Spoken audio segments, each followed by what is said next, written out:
مصطفیٰ مصطفیٰ مصطفیٰ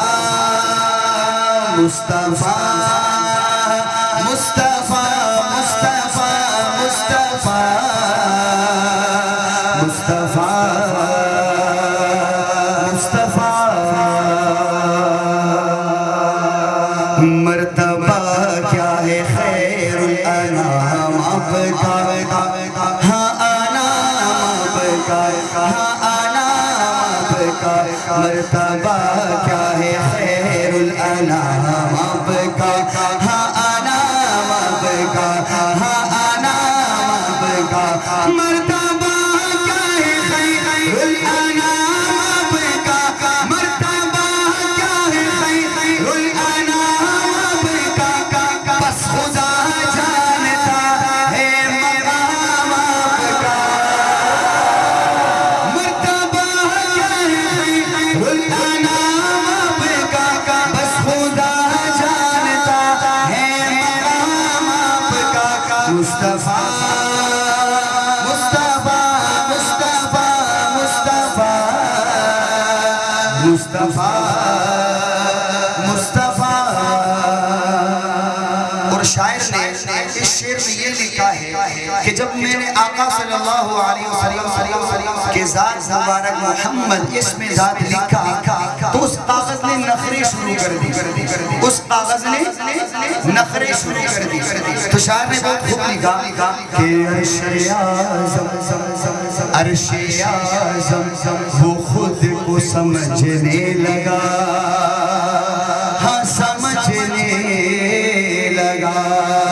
عرش اعظم وہ خود کو سمجھنے لگا ہاں سمجھنے لگا ہاں سمجھنے لگا عرش اعظم وہ خود کو سمجھنے لگا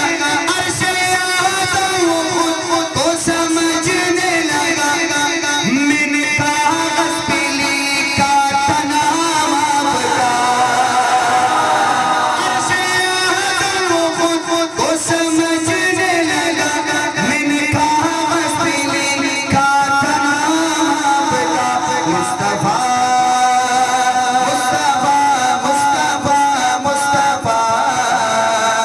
مصطفیٰ مصطفیٰ بند موٹھی میں بھی چپ نہیں رہ سکے ہاں نہیں رہ سکے بند موٹھی میں بھی چپ نہیں رہ سکے ہاں نہیں رہ سکے ہاں نہیں رہ سکے بند موٹھی میں بھی چپ نہیں رہ سکے کہ کنکری نے سنا جب کلام آپ کا مصطفیٰ مصطفیٰ مصطفیٰ کہ مصطفیٰ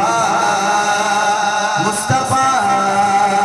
آخری شعر اور سب سے خوبصورت شعر اس شعر کے آخر میں اگر کچھ نہ کہو تو بھی چلے گا کیونکہ آپ نے بہت اچھی سبحان اللہ کہی ہے آخر میں شاعر ایک بہت خوب لکھتا ہے اس کو مومن چاچو خاص کر کے آپ کے لیے کیونکہ جتنے بھی شعراء آئے آپ کو کوئی شعر نظر نہیں کیا میں اپنی طرف سے آپ کو یہ ایک شعر نظر کرتا ہوں اس کو مومن کا دل یا مدینہ کہوں یا مدینہ کہوں اس کو مومن کا دل یا مدینہ کہوں یا مدینہ کہوں یا مدینہ کہوں اس کو مومن کا دل یا مدینہ کہوں جس کے گھر